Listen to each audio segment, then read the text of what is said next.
welcome back once again to the weekend must-watch on Intercut, where we wade our way through the week in theaters, streaming, and on demand. I'm your co-host, Zachary Shevich. We introduced Arturo's Rita, and this week we are joined by our wingman, Amanda the Jedi, talking about all the latest in entertainment.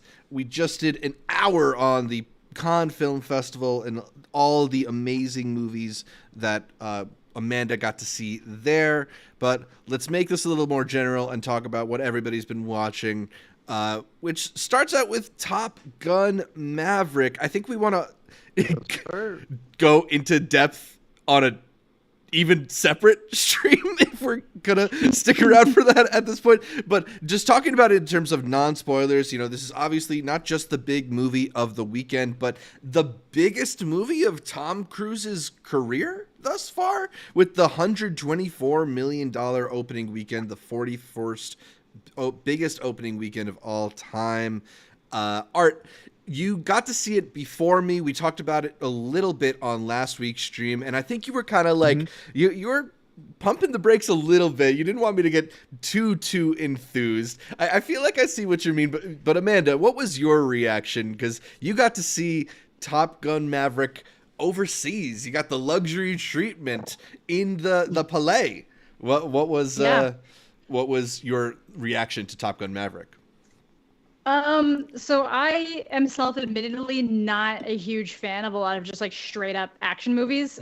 It's really weird. I like a lot of the Marvel stuff, but I like lore going into things. So it's like, Mission Impossible Fallout is like this huge thing. Everyone loves it, has these crazy stunts. And I watched them like, yeah, that was good. And that's kind of how I feel about Top Gun Maverick. I'm like, there's a bunch of crazy stunts, a lot of really cool action bits. It is exactly what it needs to be. It is a gung-ho summer blockbuster. It's going to bring back like Top Gun fans of yesteryears. It's going to bring back people that are just like fan of like the blockbuster actor, which has kind of just been like dying off a little bit in like the modern era. I think we're more in like a director phase now, moving into more like weird actors, I guess. So this is kind of bridging that gap. And then you're also just getting a lot of like the more modern enthusiastic style of people who are just kind of like amazed by like the sheer amount of like theatrics they can bring into something while still telling a cohesive story that is really working its way not to openly say anything bad about any other nations or make any other nations obviously the bad guys. So it's just really just like good old American fun. We're beating the bad guys. There's no politics to be found here, even though no politics. It's a war movie. No politics. Co-signed by the Navy. Exactly. So I think that it's a really fun action movie, and if you're into that stuff, you're probably gonna like really love this. I think I like it more than the original Top Gun, but I was never really like I wouldn't consider myself a Top Gun fan or anything. So Same. I thought it was fun. It was good energy, even like in a crowd of people that might not necessarily be there for those big type of blockbuster movies. Like a lot of the people there really enjoyed it over at Cannes as well, and Yeah, I mean, I think it's a solidly entertaining movie. I think it has a structure that's really fun, and it has a lot of the elements that you want to see like big and on the big screen, particularly because they have this emphasis on the practical effects and the, actually getting to feel like the dynamicism of flying in these planes. I think more than most ever in an action film like this, you really get the force behind that kind of flight. So it's really cool and novel in this way. It is, not necessarily like the most riveting of stories. I actually thought its construction, the kind of like the good guys and the bad guys are like the cool people versus like the stuffed shirts, was itself also a throwback to an 80s kind of mentality. It felt really like this could have been just like an 80s script in a lot of ways. But there is like an undeniable watchability to a lot of it that it made this one of the more fun times I've had in the theater this year so far. So like, I do want to recommend people see it, and that people see it big, even if it isn't necessarily going to be the kind of like emotional thing that changes your life. There's just a visceral, undeniable quality to it. Good. I liked it. Watching the biggest screen you could possibly watch it in. That's really the thing. This isn't, I wouldn't say this is something remotely wait until you can watch it at home. I think you're going to lose a lot of the steam behind it by not really experiencing it. I almost feel like this is one of those ones. I'm like, get one of those D-box theaters where the seats do things. Maybe invest in that if you can handle it. This is the movie for that. I've seen it in Dolby. I've seen it in IMAX, and I've seen it in 40X. I just saw 40X, and it was pretty good. You're moving with everything. I don't know what G's I was pulling, not as much as they were on screen, but I was pulling something.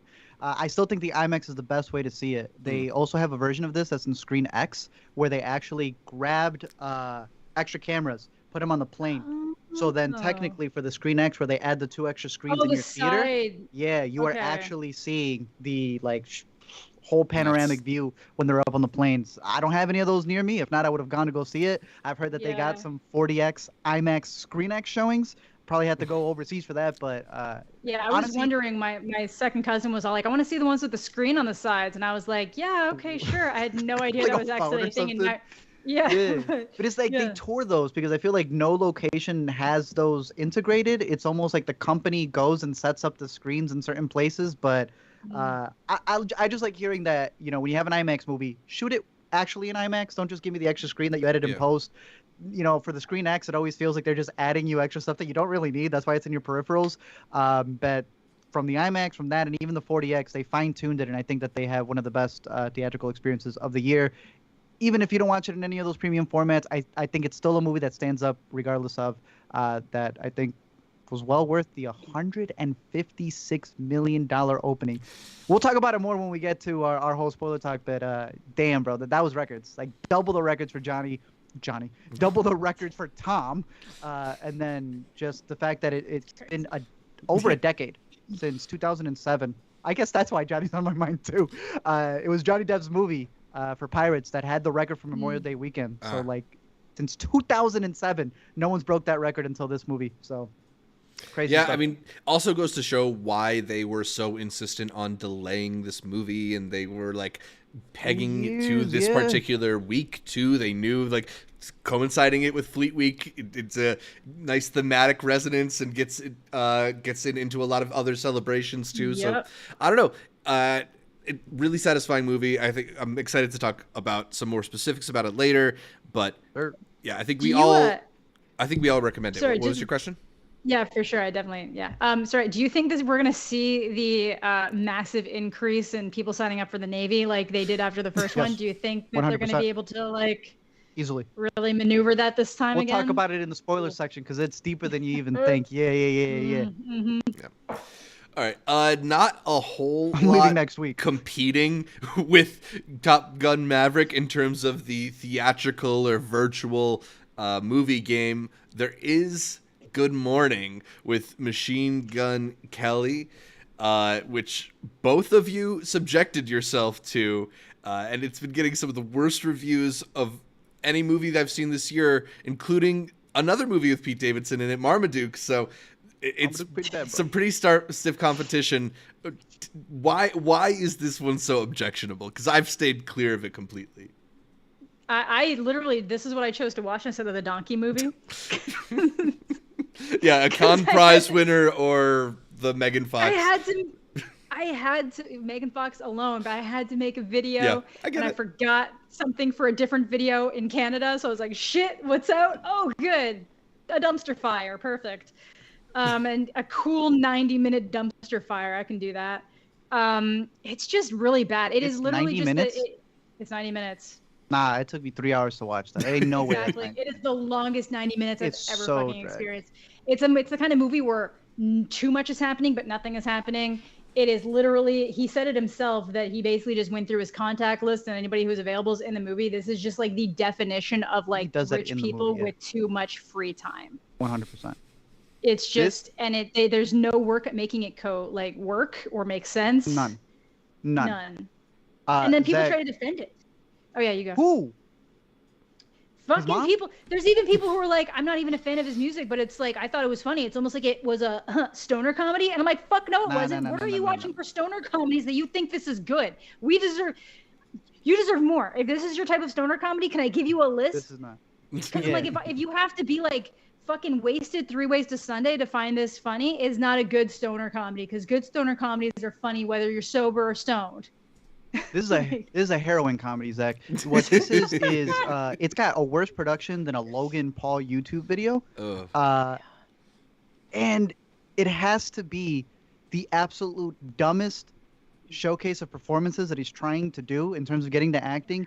Zach, do you remember that Z-Way episode with Chet Hanks? Yep. And he just started going crazy doing the Joker impressions? Yep. Yeah. This is 93 minutes of that. Because he's playing an actor who's trying to get his girlfriend back, but is he going to get his girlfriend back, or is he going to try out for the Batman? And he's got to figure out which of the two he needs to do while he's with his boys. And I guess the whole theme of the movie is that no matter what they've gone through, he's always had his boys with him since before he was rich or famous. I don't know if these guys are that big with him. The vibe doesn't even come across. There's no that vibe way. there. There's no chemistry between any of them. It's just a showcase for him to do as many impressions as he wants to. There's an after credits to it that makes the movie even dumber, right? Yes, that's where I was all like. I don't want to spoil it for the true stoners out there who want to go make sure to catch this new. It goes. I think it goes. Machine Heads. Good morning. Yeah, bro. To get to that though, to get to the post-credit scene, you have to make it through these slowed down end credits where they're showing in the bloopers, which I don't believe are the bloopers. I think it's literally everything else they fucking filmed that didn't make it into the movie. The movie's the bloopers. The ending is just the making of. Yeah. Yeah, exactly. So it's just going through all this shit. And at some point, they even stop the credits from rolling, go full screen on the bloopers, and then go back to the slow rolling credits. It is bad. And then it does a post-credit scene. And you're just like, and it tries to be one of those like self-aware ones. And I'm like, nah, you can't put me through fucking that and then try to pull this now. Fuck you. Oh, look, I see you pulled up the Machine Gun Kelly stuff. I know he's big buddies with Pete Davidson. I'm gonna give him, I guess, for Big Time Adolescence. He dies in Bird Box. He don't do nothing in Nerve. I guess he gets hit in Jackass, but he brings nothing to the table acting wise. I'm not gonna judge his music. You're a fan of his music, that's fine. Whatever. Yeah. We're not having that discussion for acting. If the movie's supposed to be about how your boys are there for you no matter what, thank the Lord they were there for you with this crappy movie, because this absolutely sucks. But you know what? They're not even the ones that are fucking there for him. It's Megan Fox's character. Every time they don't know what to fucking do, and they have to go track her down all the goddamn fucking time. So it's like, it's not even your boys being there for you. It's like your boys doing stupid shit and just following you around on your fucking quest to get your apple back. Zach, they have a smoke session, and when they're doing the smoke session, they pass the ginormous blunt to Megan Fox, right? It is made out of like paper mache. It looks like a piñata. And when they give it to her, bro, she hits it, and digital CGI smoke comes out, bro. But it's like when you go to YouTube and download the overlay, so the thing's getting downloaded in 16:9. Yeah, exactly. So there's no, you can like see it come out of her mouth, but not even, and then she's holding it. And they just overlaid the effect of the smoke that does not move along with it. They couldn't even do the Nothing. behind the mouth trick that most of these movies do. I swear you can see where the smoke stops on the video from the over. It's really bad. It's bad. Yeah, it's bad. It's not good. I think even if you're the only people who, I think some people are lying. There's people who are like, I'm not even a fan of MGK, and I thought this was great. And I'm like, you're a fucking liar. You're a diehard MGK fan. And you rocked out to this. Or some people being like, I saw this with my kids and thought it was great. And I was like, you thought it was great? And he was like, I watched it with my 12 and 14-year-old. I'm like, they do lines of ketamine, and you thought it was a good experience for your fucking 12-year-old? What the fuck? There are people out there. Burgers, in theaters. Yeah, Bob's Burgers. Check that shit. It's really god awful. I don't think it's quite as bad as the second 365 Days movie. I think that is still the worst. Actually, there is a movie I saw at Cannes that is worse. I walked out of a movie at Cannes called Dodo. I think there might have only been 15 minutes left, and I was like, no. Not doing it. Fucking done with this shit. But this is in the bottom 3. And then you kept fucking going. Yeah, it's in the bottom 3 for worst movies I've seen this year. Absolutely. And I spend a lot of time watching bad movies. Too much time watching Tragically. Skipping Cannes selections for MGK's. Yeah. Good morning. I didn't want Nomadland Donkey. I'm sorry. We can only encourage those types of life decisions here. Knowing what we do, like, who are we to really shit on, like, choosing Good Morning over EO, though? You gotta, it's like, what's gonna pay my bills? Yeah. What's gonna pay for the trip to Cannes? Exactly. You gotta get there. It's Good Morning. It's the ecosystem. Yeah. It's the ecosystem. It's your fault, viewer. Yeah. Capitalism. Viewer. Which one y'all gonna click on? All right, let's talk about some of the big additions to the streaming world, because Disney Plus has got a big one last week. They've got the third episode this week. I've only seen the first two. Amanda hasn't had a chance through her con experience, but Art, I think you've also got to see some of Obi Wan Kenobi from Deborah Chow, which of course brings back Ewan McGregor and many other familiar faces. What are your initial impressions of the new Disney Plus show? It's a great CW show that they're hosting over on Disney Plus that's supposed to kind of give you any in-between moment in a Star Wars movie. If they have not covered it, expect it to be covered. Imagine a timeline where you're just jumping, okay, this is chapter 1 to chapter 2. You're like, yeah, but did you see what happened in chapter 1.5? They're going to fill out everything in this damn universe. For those who don't know, it's covering Obi-Wan right after the events of Revenge of the Sith, after, everything broke away with him and Anakin. Something happened to the boy. And it's him seeking out a young Leia and a young Luke. And I realized it's the versions we haven't seen yet, I guess, So we're going to be at a point where if any Star Wars character has ever appeared on screen and they haven't answered something, they will answer it. Or if they have appeared on screen, but we haven't seen them for a certain age range, we'll see that age range. We haven't seen them pooped yet, so there will be a reality series just to show you how it happens in a galaxy far away. Look, if you're going to do it, I guess for the fans, right? They're being fed. This is what they want. Yeah. I don't get why the budget feels like half of what it should be. It's Obi-Wan, This is like Star Wars. You guys are making the biggest movies out there. And I think that when you're comparing it to the shows, Mando, I think at least looks nice. I mean, that's the stuff that ended up inspiring the Batman. This feels not high quality. This feels like the performances are not a Star Wars movie, but more so an ABC Family. It's not even ABC Family anymore. It's a freeform show when you're talking to these kids. I personally feel it's less an Obi-Wan and more like you guys want to focus on those two over there. A lot of people complain about the contradictions in the Star Wars timeline. I find that to be irrelevant because they are okay with other contradictions. I mean, that's always going to be a thing that happens. But in terms of the new characters that they're writing, I almost feel like Disney just sets themselves up. We were talking about this earlier on how Khan kind of sets up, we're going to get walkouts in our movie. It's like that's part of their advertisement. Disney is practically doing that at this point with the way they write characters and the way that they know they're just expecting fans to get upset because being upset, be it for the writing or anything that they've advanced in, allows people to discuss things. They're already touting this is the most viewed show they've ever had based off hours because it's the longest episodes for a premiere they've ever released. So say what you will about that. Yeah, it's always like, it's the most watched based on watch time hours. And it's like... Isn't it so funny? It's like the crazy... It makes it seem so lame. And then they tell Ewan McGregor, they just say the first part. They're like, it's the most watched Disney Plus show in history. Yeah. And then the intern in the back goes, 2 years it's existed. Yeah. So then he says it. So then everyone's like, oh my God. And then you go look and it's like, based on watch time hours. It's like, Stranger Things is going to get the same effect on Netflix because every episode's a fucking movie. Yes. Yep. But I don't know, Zach, you're the big Star Wars aficionado. How'd it hit for you? I think that quality that you're talking about, that there's just something a little bit cheap here, something a little bit I'm not off, right? Like cutting corners. It's just really evident, right? And for me, it was super evident when, you have toddler Leia doing juke moves on the level of most NFL running backs to avoid these fully grown bounty hunters.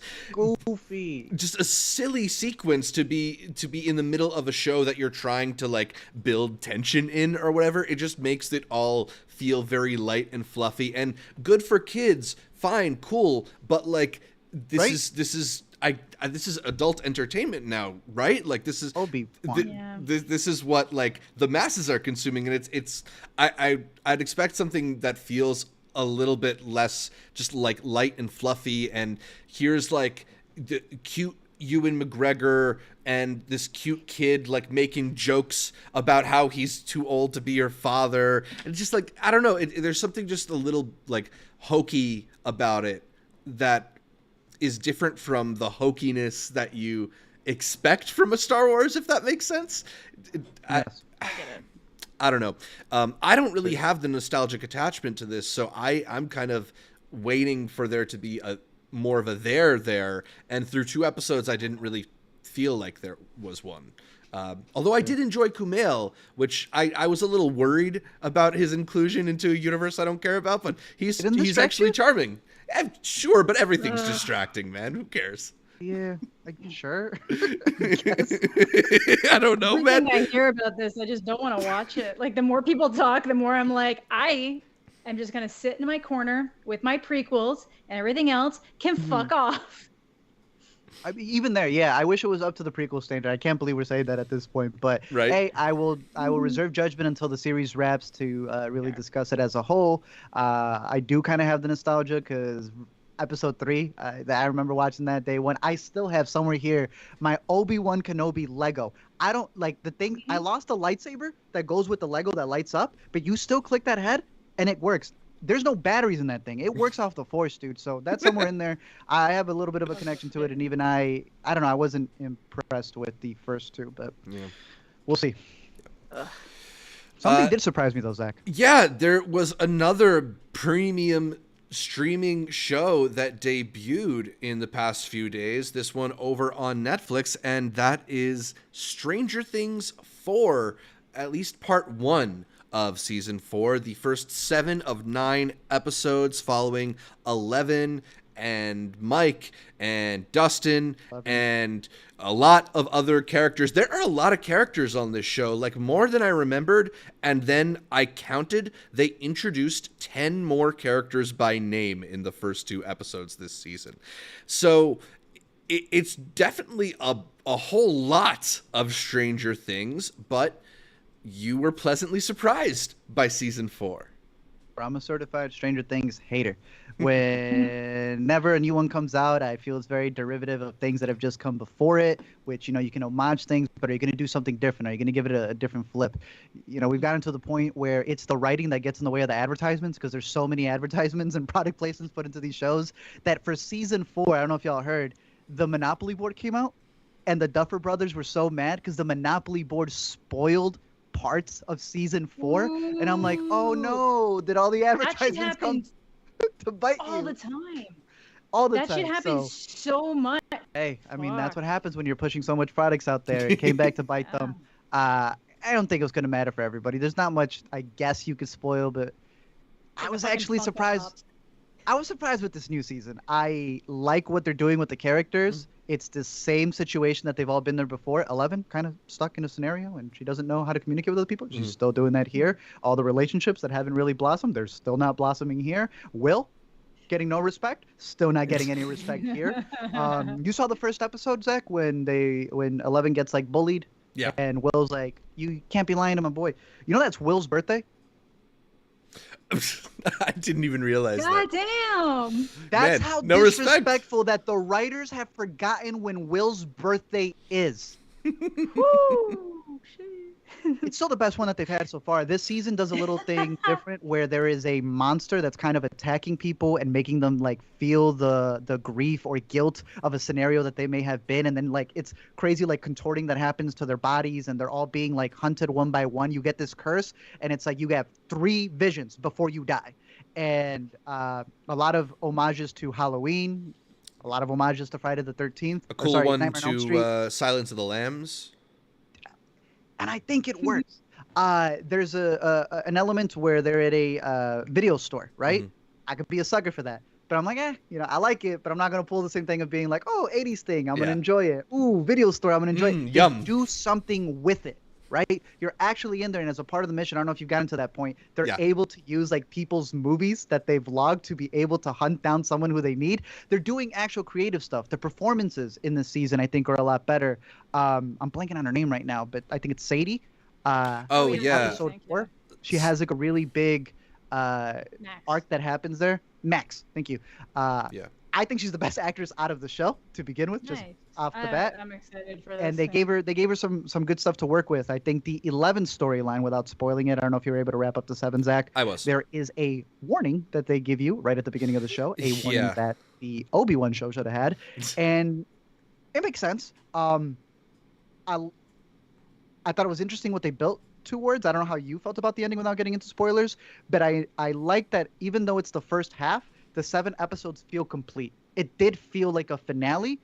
And then in a month, you get what's going to be these 2 movies that are Right. episodes 8 and 9. Yeah, I mean, I don't know if I would say it feels so much like a finale, but it does feel like a setup to a finale, like a penultimate, right? And Yeah, like that's fair. it does feel like things are coming together. One of my issues when season 4 began is it does feel so big and so wide in scope. There are all those characters. There are, I counted at one point, like 7 different plots they're expecting you to follow. And then as the season goes along, they start collapsing those plots in on each other until, like, by the end, it's pretty much all come together in a way that, like, I think they've set themselves up really nicely for those final 2 episodes to be chock full of exciting things and conclusions to things that we want to see concluded, right? Like, I think one of my issues in the past with Stranger Things is that feeling like they're kicking the can down the road and they're just sort of stringing things along. And there's a little bit of like maneuvering going on, just you moving the pieces into place. But by episode 4, they're really going. Things are happening, and there's some interesting, like actual interesting, combining of these teen adventures with these horror ideas. I mean, I do feel like the Vecna character was a little bit reverse engineered to be included in Dead by Daylight, but it's still effective and cool.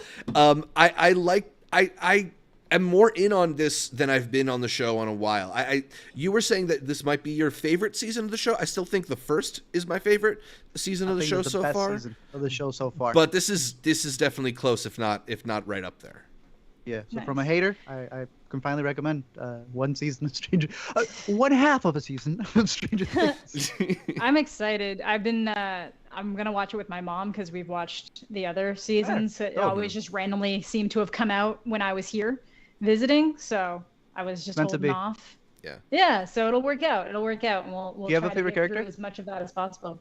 I like Robin a lot. Maya Hawke. And I like Sadie. I do like Max. I like Max. All right, then you're gonna like this season, dude. Yeah. I think this may be your favorite season then.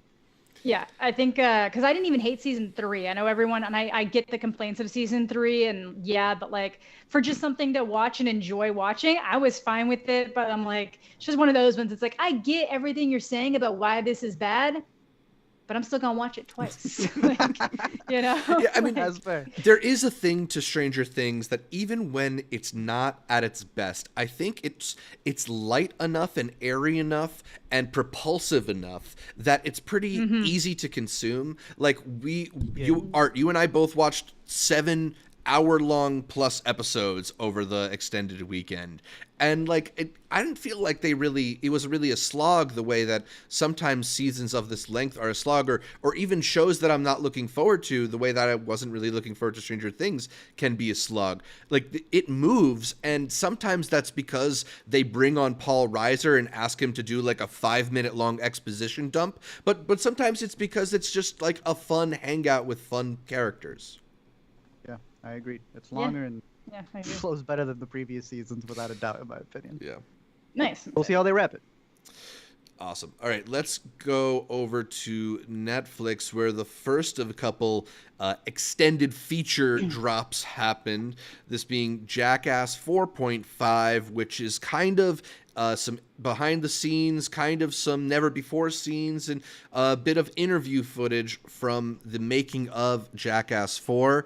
You know, we got to see Jackass 4 in theaters with a little bit of like an extended bit at the end, and it kind of felt like they just blew that out into a feature-length version for this bit on Netflix.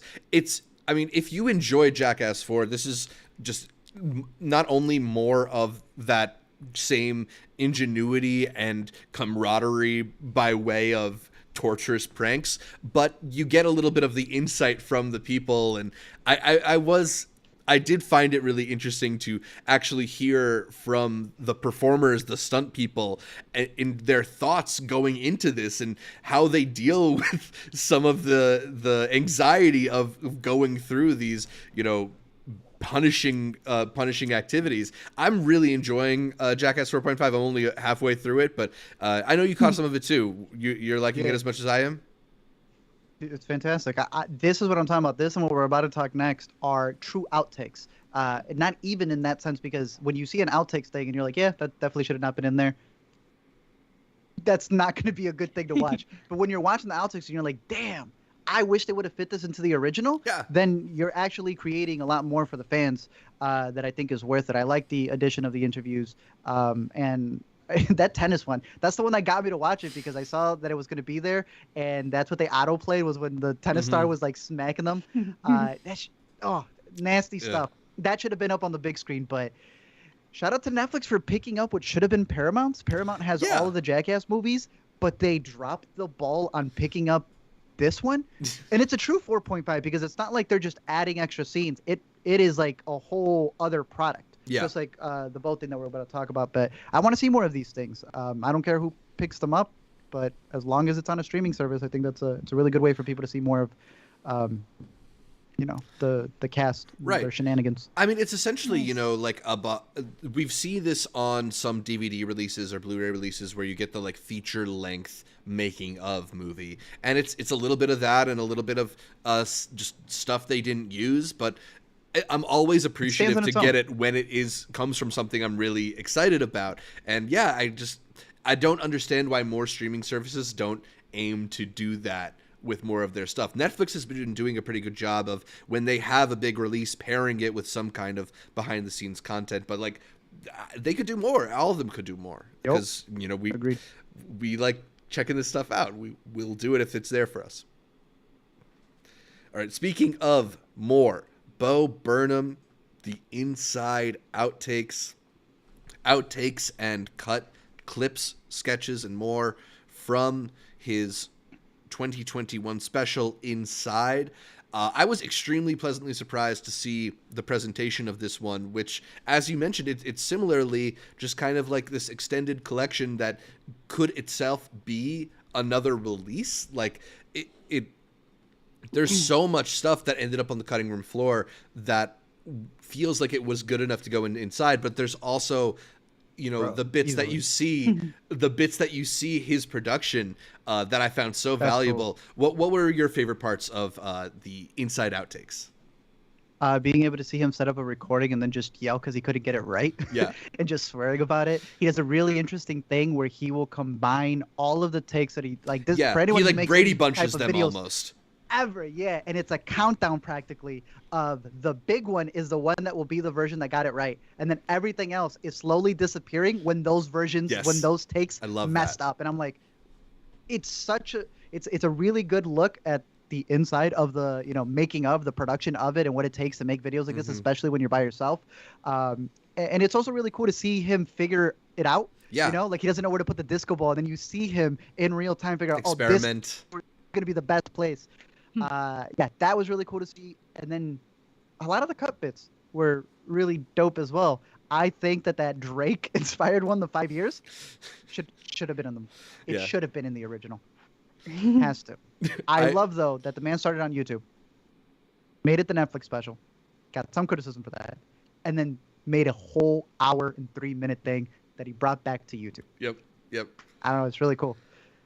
And it plays very well on YouTube. This outtake cannot be played on Netflix because there's, I don't want to call them gimmicks. There's bits that he does that only work with the medium of YouTube. Yes. That's really cool. So I don't know how you felt about the original Amanda, but if you do get a chance to check this out, I think you'll find a lot of the things that he does funny because it really is. It's a YouTuber who made a Netflix special reminding you that he's a YouTuber and that he kind of made it like he would a YouTube video. Yeah. Oh, I like that. Yeah.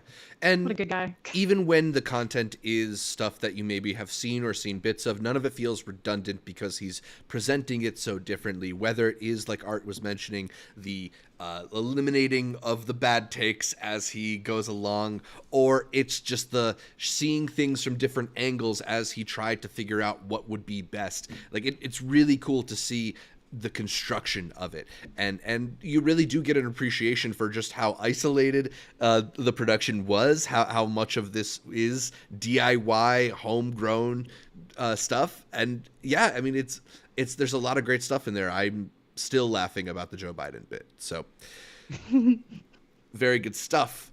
But let's get back to some TV, because there's some really exciting new episodes of great TV shows that aired in the past couple weeks. Better Call Saul ended its first half of the final season run. There's still 6 more hours of the show to go. It returns on July 11th, but it had a really dramatic conclusion to what I thought was a really solid beginning of the end for Saul.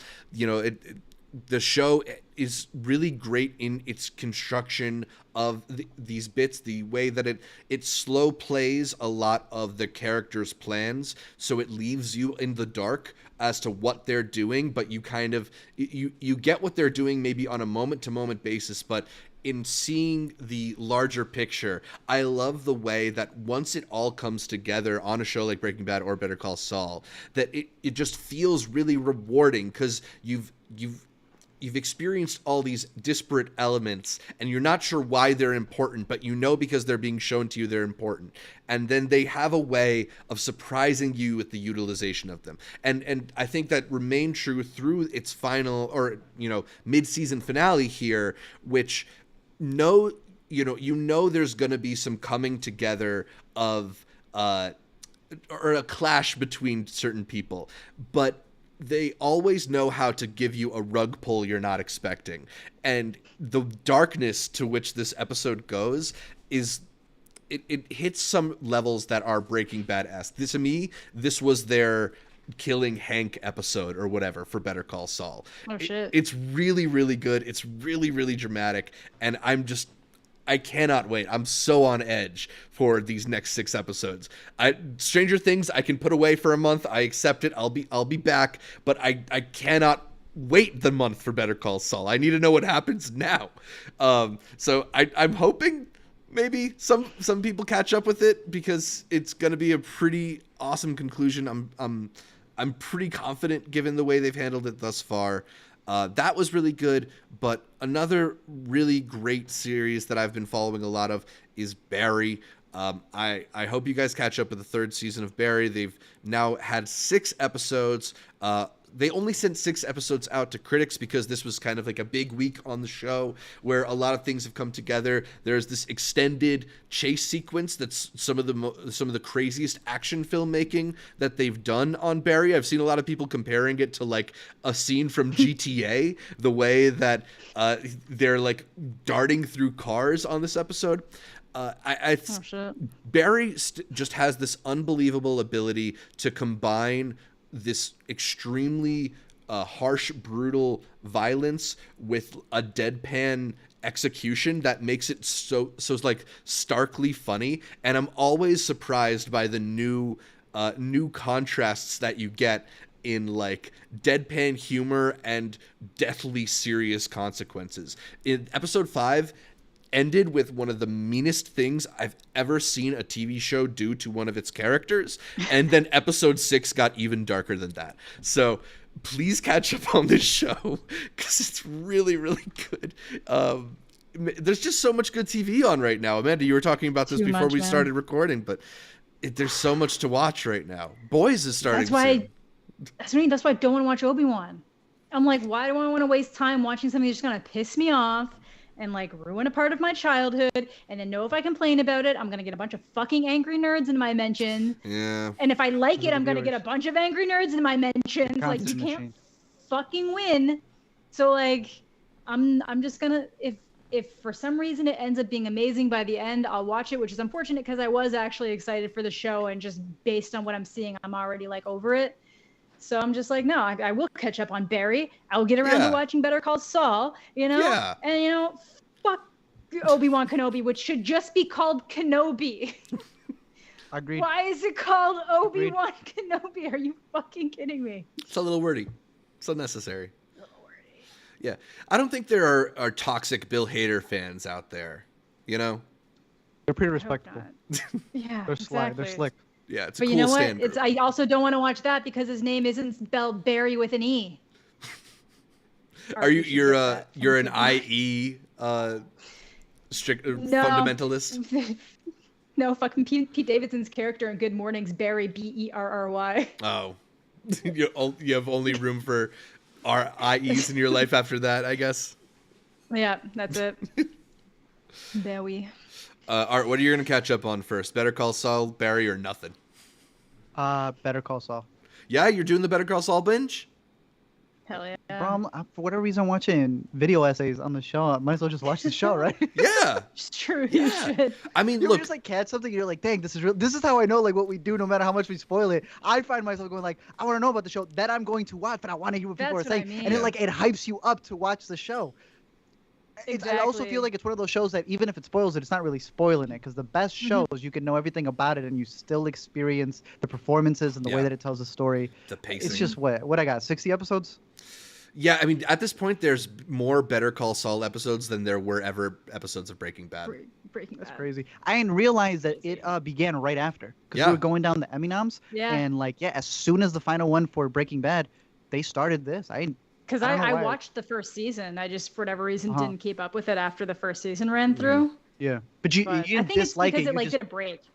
gotcha. Yeah, I think it gets hard if something just stops for a second. Sometimes Yeah. it's hard to go out of your way to track it down. I feel like I was still in university at the time, so I made it like an extra layer of difficult. learned.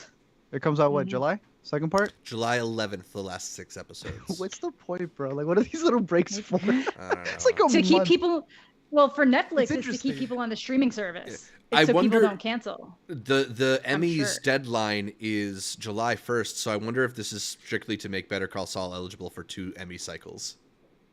That is also possible. I could see the same thing for Stranger Things too. Right. Nah, those are TV movies at that point by the end of Ooh. Stranger Things. Ooh, that is true. That's another category for Netflix to dominate. You think with Stranger Things, it's that they're actually just not done those last 2 episodes, and rather than just delaying the whole thing, they just released what they had finished, and now they're finishing up those 2, and it has the added benefit of keeping people subscribed longer. Yeah. That Okay. and they spent how many million per episode on Stranger Things? I don't think they want to blow it all on one weekend anymore. I think I get that. Given Netflix's stock price issues and all the layoffs that they've been doing recently. They just shut down 2 divisions too. Yeah, right here. I can read it for you. The Family Live Action Film Division has been wiped. No more you think 30 they're million gonna budget, change- please. Do you think they're going to change their release model going forward? Do you think that the Yeah. success of things like Disney Plus keeping things in that conversation longer, and even Amazon, who will do this 3-episode dump and then go weekly, do you think that Netflix is going to change? Because at first it was such a novel thing that you could just watch everything at once and everyone loved it. But now there's just so much content that sometimes before you even have time to get to something, a new cycle of something started. So why go back and watch that last one? I think the So- release strategy will change. They know it's because they're going to be bankrupt. That's what I think is going to happen. They're going to add ads. That was something they were never going to do. So Yeah. they're going to be making the most radical changes that they, as the number 1 player, have not had to deal with for the last bit. Damn. But Stranger Things can't pay for it all. Yep. I mean, there's this article that I think just dropped earlier today in the Hollywood Reporter. I don't know if either of you have had a chance to see it yet, but Netflix is mandating a leaner, production. Essentially, they no longer want to fund these auteur-driven $200 million films from people like Martin Scorsese. They just dropped all that money on those Rian Johnson Knives Out sequels, and I don't know if we're gonna see a lot more movies like that, which goes back to the things that we've been talking about, how when you put The Irishman next to Floor is Lava on your streaming service, you kind of make them the same thing, and ultimately one's gonna have a much higher margin than the other. I don't think any of us are surprised to see that, but yeah, it's definitely not encouraging, and I do wonder ultimately how much Netflix can shave off and still remain a major contender. They don't have any big IP to rely on. They're not making Mission Impossible movies or Marvel movies or Top Gun movies. They're at some point, Stranger Things is going to end. I don't think we're going to be getting sequel upon sequel to The Gray Man. Do you? I don't want it. Yeah. It's unfortunate. Yeah, it'll be interesting to see what the future is for all these Netflix films. I saw the idea floated that they might start putting some of these movies like The Gray Man or the Knives Out sequels in theaters for 45 days like the other companies, and I feel like that's a smart idea, you know. I think they should. That if you put Knives Out in theaters for 45 days, that's a cool $100 million that you can add to your bottom won't line. Play them. That's another issue they're going to have to deal with. AMC won't take them. I hope they maybe adjust to it, because if everybody's streaming services starts doing it, right? Do you think they they'll just kind head of it out for Netflix? Well, that's the thing. I think they pissed off the industry. They forgot the part where you're supposed to network and make friends, and that's where they're at. Because Disney Plus suffer the had AMC theater. They're suffering it right now. Yeah, it sucks. Yeah, and they're gonna suffer bigger consequences once everyone's like, okay, well now they've killed Netflix and they've killed all these other things. So back to the high seas, matey. Yep. Because I am paying for all of this fucking. I'm not paying like $20 for every fucking streaming service. Like fuck you. I am fully aware how much these streaming services. I look at a calendar and it's like every day on the 31 days of the month, I got a new payment that I got to make for these. It's ridiculous. We're going back to the bundle prices. Yeah, and we have like the benefit where it's like it's technically a tax write-off. It's for work. We can write it off, and no it's one still else absurd. is gonna do this. No one's getting Paramount Plus for just the one Halo show. Like, why would you pay for that? People are going to start. It's like it's either you make some complicated system where you're sharing your Netflix password and someone else has an Amazon Prime password, and then they're going to try shutting all that shit down, or people are just going to be like, fuck it, pirate pay. I'm like, so Zach was just talking about all these big budget movies and whatever else, you know, however I'm going to feel about The Gray Man. Knives Out, though, is still money going to a director who could do something. Yes. The money that The Irishman got, the Marriage Story, I appreciated being able to get projects that other companies weren't willing to do. Yeah, but if they're not cutting out their 30 mil movies and they're no longer going to do these, and I'm looking at what Disney's doing and they don't even care about giving their Star Wars the budgets that they need, streaming is really going to feel like streaming back in the day. My rating of a stream it used to be because it's like, oh, it's just a streaming movie. Then something changed and they became good. I think that era's over. Yeah. I think that era's over. I think so. I think with saying that they don't want to invest in the auteur directors anymore, it's pretty much killing it, because like Marriage Story was one of my favorite movies of 2019. Right? You know? And technically, we were around for the time when those were streaming movies, and now streaming movies are going to go back to like what's free on YouTube. Yeah. Jesus. The Walmart bargain bin. Yeah. I mean, it's just depressing to think that like the golden age of streaming, if that's what this is or was might be ending. Mm-hmm. HBO looking shoddy, Disney looking shoddy, Netflix looking dead. I'm scared. I think it all goes back to D&D, DB and Wise, for fucking over Game of Thrones. I think if you look at the timeline, that's when it started. That's when it fucking started. Fuck them. Honestly, the world in general, I believe, started going downhill the moment. That's when we went on the bad timeline. Everyone blames cats. It was Game of Thrones. It was Game of Thrones. It was when things went to shit. Yeah. It's Game of Thrones. All right. Well, let's end on that. Let's end what we're watching on that dour note and talk a little about the new to see, the things coming up in the next week, starting with something that actually just debuted all its episodes yesterday, but I wanted to bring it up. Pistol, a new FX show on Hulu from director Danny Boyle about the Sex Pistols. Really interested in this show. Amanda, you're interested in the show too? I didn't know it existed, and I was visiting my parents, so they watched regular TV still. So I saw a commercial for it, and I was like, what the fuck? During sports, I saw it. They appeared, Yeah, I was like, what the fuck? And I'm actually like pretty interested in it. Like I was a young punk in my day, you know, back when I was, 13, 14, discovering myself. And like was super into all that shit. I used to like read all these different stories and read about how they like the Sex Pistols were basically manufactured. So you've got like the Clash on one end just being like badasses. Meanwhile, like the Sex Pistols were literally like being put together specifically to take advantage of this like underground punk subculture. So I'm just like very interested to see how they tell this story. Yeah, like Buddy can't play bass. They were like, he looks the part. So just stick him up there with the bass. Someone else recorded all of the bass lines for him for that album.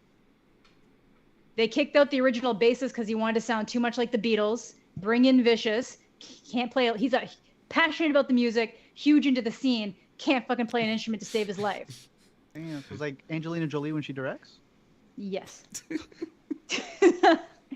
So yeah, I'm really interested Yeah. to see how they like address the story, whether or not they're going to try to make it be like these are the true punk rockers. And I love the album. I love that. That's a Yeah. fucking great Interesting. CD. Okay. But I'm interested to see how they tell the story of like the Sex Pistols and how they came to be. Right. I mean, I feel like matching it with the director of Train Spotting is kind of the aesthetic you want Yes. for a Sex Pistols thing.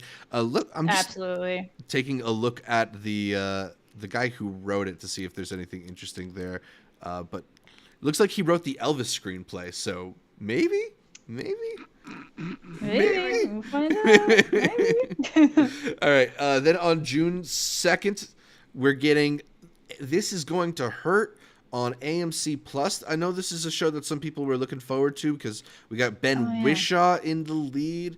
I think he's playing a doctor on this show. Another one of the upcoming AMC Plus properties. As well, on June 2nd, Under the Banner of Heaven airs its series finale. Art, I know we were talking a little about the show. Have you had a chance to watch any more Under the Banner of Heaven since then? Not yet. I'm gonna give a lot of these miniseries and stuff. I'm give myself until the announcement for the Emmys come out, and then I Right. have to do a whole TV binging week. I feel like I'm already ahead. Mhm. I've been watching a lot of TV, but I can't watch too much TV. There's So a lot I'm of saving a TV lot out of these there. towards the end. Yeah. But it's one that I do plan on finishing. I thought it started off really strong. Cool. June 3rd, Friday, June 3rd. In theaters is Benediction from director Terrence Davies. This is a film that played TIFF last year, and I know a lot of people really liked this one, so it's been on my radar since then. Also on Friday, June 3rd, is the debut of the third season of The Boys, which I know we're all really excited to see. Art, you're excited to see it too because you saw like an incomplete version beforehand. They sent it to us. It was like Wolverine Origins when that firstly came out, where none of the effects were done. These guys are running back and forth. I didn't know if they were doing the film in the movie within the movie, because they got a movie universe. They got a studio in the universe of The Boys. And then we actually got to the other stuff, and it just wasn't done. But they did update it, and they said we fixed it. Go watch it again or thrice, however much. So I'm a couple of episodes in. I know that they're going to be releasing the first 2 or 3 this Friday, and then they're going to be going weekly up until middle of July. So for the Boys fans, I think it's still just as brutal. Some very interesting revelations already in the first 2 episodes. We'll see. It's their biggest thing. When I go through my Prime thing, I'm looking at so many shows. Upload. Undone. I love it. None of these shows go anywhere. It's just The Boys. Yeah. So what are they paying for everything else for? I don't know, man. That's weird marketing over there too. Yeah, Amazon is always under marketing their good material, that's for sure. But yeah, hey, must at have least a delivery thing in the background or something. At least The Boys is good too. Yeah. Crimes of the Future out on Friday already has the stamp of approval from Amanda, I believe, kind of mild. Yeah, I think it's like I'd probably give it a 3 out of 5. Yeah. Solid. I think that the story and the foundation that it's working with is really, really interesting, but I don't think it goes far enough with it. There's a couple of things I would have liked to have seen that you don't, and it's one of those things that once it ends, you are expecting that there's going to be another 30 minutes, and it just kind of leaves it open. And that's not necessarily a bad thing, but it just gave very strong Dune Part 1 vibes, where you feel like this was like the setup of this like really rich world that Cronenberg's created. And then you're never going to do anything with it again. He's not going to, unless there's like a surprise, this was a plan for a sequel all along. Like, you're not getting that. Right. So you just kind of left with what you have. I think the best way that I was able to describe it for myself was like, it felt like this was based off of the book, and that this was like the best way they could adapt how much there is. And I think there's a lot of really interesting ideas to explore in it. And I just don't know if they focus enough on like the more interesting parts. It's nowhere near as graphic as they're trying to make you think.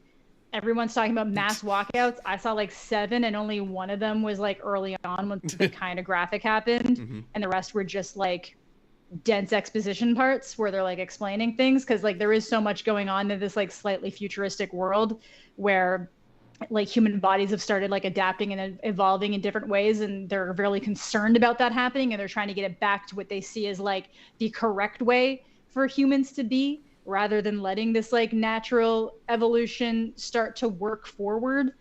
Yeah, it's definitely interesting. There's a lot of interesting like concepts in it, but it's not like, whoa, this is fucking crazy. From a case to stand perspective, you were satisfied. Yes, from a case to stand. It's one of her weirdest roles. She's not going to come across as like anything you've really experienced from her before. She's very like, kind of like, okay, you know Umbridge in Harry Potter? Yeah. She kind of has that like, I'm going to talk a little bit like this. I don't know if this is bizarre, but from the trailer, she gave me a lot of Jenna Malone energy, if that makes sense. Okay, yeah, I can get that. Yeah, it's her character's name is Timlin, and it kind of does at first. She seems very timid, but she's also very pushy. So she's very like kind of in on herself and not really like loud, but she's very like expressive with what she's saying and very like pushy in little ways. It's kind of one of those really interesting things where it almost feels like a comparison to almost how like religious people view like overt sexuality, where they're like, that's disgusting, I would never like that. But then when they're kind of presented with it, they're fascinated by it. They don't want to admit it, but it's like they get very fascinated by whatever this thing is that they're supposed to be like questioning or like monitoring. And that's kind of like what's happening here with like this like level of evolution happening. Interesting. But yeah, like I'll check it out again. I'm probably gonna watch it again this weekend just before my video. I've got my tickets for tomorrow night. I'm definitely excited for that one. Also in theaters, Eiffel. We've talked about this in the past because I thought it came out, but I guess now it's coming out in theaters. Stilted release. Yeah.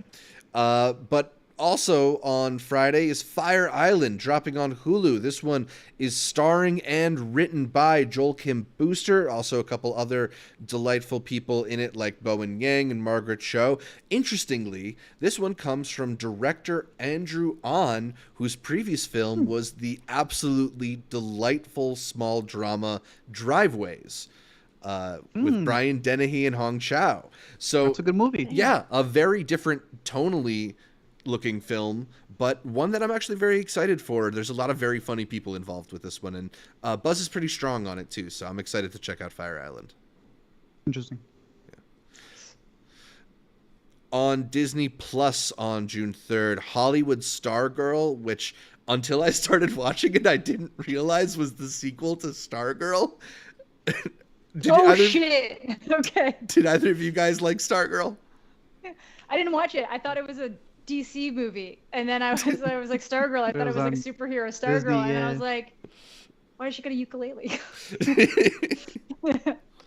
No, I didn't watch it. Yeah, I watched like 10 minutes of it and it seemed cute, but absolutely not for my demographic. So yeah, absolutely.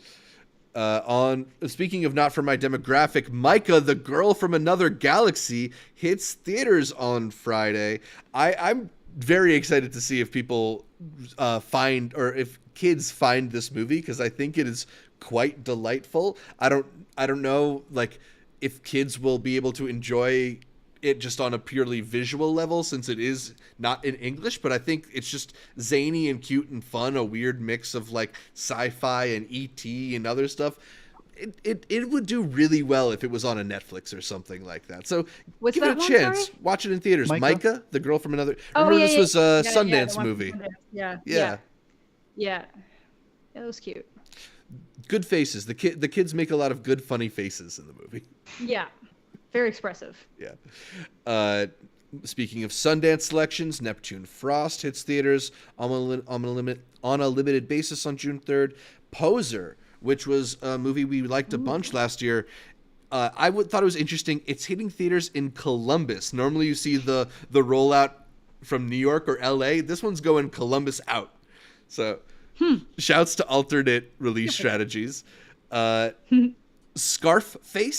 is out, which I'm only mentioning because I really like the title. It made me laugh more than once. So ScarfFace is on theaters and virtual. Then a new Blumhouse movie hits Epix, Unhuman, on Friday, followed by another Sundance selection, one that I think we're more excited about, Watcher, with Maika Monroe. Art, I want to say that you are the biggest fan of the three of us. Sell people on Watcher in like a couple sentences. I liked it. If you could watch this at like an artsy music box type theater, I think it's got a really good ambiance to it. For most people, I think, depending on the pace of it, maybe one that you would rather watch at home. So if it ends up getting picked up for Shudder or something, that may be the best place to watch it. But if the trailer interested you in any way, we were kind of split with it, but I enjoyed it. I wouldn't say it's like a day one thing. It's more of a matinee type of movie to watch. Yeah. I really liked the performance. If you liked It Follows, it's in there, bro. You're getting followed again. Maybe. Yeah, Reportedly, allegedly, you'll see. Maybe. Allegedly, maybe. I think it really pulls it around for the ending. That poster is also really dope. I don't know if Yo, either of that you have new seen the poster. Is sick. Oh, Yeah, check it's it. nice. It's good. It's good stuff. It's very good stuff. Ooh. We Are the Thousand is going to be available on VOD, digital, and in theaters. This is like a love letter to the Foo Fighters, which Art, I think you got to see at last year's South by Southwest Film Festival. This one's probably going to take on a pretty different feeling now, but you still would recommend it for fans of the Foo Fighters? As a YouTube doc, yes. All right. That's what it feels like. And then finally, in theaters and on AMC Plus is White Elephant, which stars Michael Rooker, Bruce Willis, Olga Kurylenko, and John Malkovich, as well as Eugenio Derbez's son, Vadir Derbez. So I didn't realize that the whole family is getting into it. But yeah, another one of these like late Bruce Willis action movies going to be available on AMC Plus if you're interested. Art, what are your picks for the week? Sticking to streaming, if you got Hulu, the Look at Me doc came out, and they also had a new single for X that appeared in streaming services with Kanye. Emergency was out in theaters last week. We covered this at Sundance. It is now on Prime, so you can watch it from the comfort of your own home. And then if you're going to theaters, Bob's Burgers is great, but Top Gun IMAX. Give that 40X. If you got the extra money lying around, go do the G's with Tom Cruise, but I'd say IMAX is the best way to watch it. But honestly, it's such a good story. I'd say go enjoy it wherever it's playing in a theater. But those would be my picks for the week. How about you, Amanda? You're back from con. You're going to take a nap, I'm sure. You got to get back to the right time zone, sleep schedule. But once you're done with all of that, what are the movies and TV shows you're going to be catching up on? Stranger Things this weekend with my mom for sure. I am definitely going to be, again, catching Crimes of the Future a second time just to like see how I feel about it outside the like spectacle of the festival and all that and like that hype going into it. So I think that's pretty much what I'm doing immediately. I feel like there's something else, but it's just like there's always something else. Yeah, I don't. Always. Oh, I need to watch Heartstopper on Netflix. That was something that I really wanted to cover. One, yeah. Everyone so many says it's really good. Yeah, so really good, and a lot of people are kind of like not upset, but they were wishing that I was going to cover it on my channel. So we'll see if it's too late for that. They're furious. Man, you only talk about lesbians. Nope. You guys talk about the gay boys too. Like, but no, it looks really cute. Yeah. It got season 2 and 3 renewed already, so it's like that's how much love that's getting. So yeah, I think it's good, and I know it's based off of like a graphic novel. So I think there's a lot to work with there. So I'm excited to watch it. I think Netflix has like traditionally handled a lot of that stuff pretty well. And if I end up getting The Boys early, I'm very excited to catch up on that. If not, I'll catch it on Friday with the rest of the world. Yeah, I will definitely be watching The Boys as well on Amazon Prime. I'll be streaming Fire Island over on Hulu this weekend. And I might give Navalny another spin now that it's on HBO Max, because that's one of the best documentaries I've seen this year. So it'll be nice to catch it without watching like 10 other movies in that day. Yeah. So I think I was the only one like actually sitting down and watching it the entire time because everyone else was running a little cycle and I was just trying to get my video to export. So I was like, yeah. Yeah. So yeah, it'll be nice to pay full attention. But the movie that I'm going to theaters for is Crimes of the Future. I'm really excited for that one, as all of us are, I guess. But I did want to bring up, Art, you mentioned this little story that occurred at Con of Vigo going out of his way to throw shots at Julia Ducournau. What's up with your boy?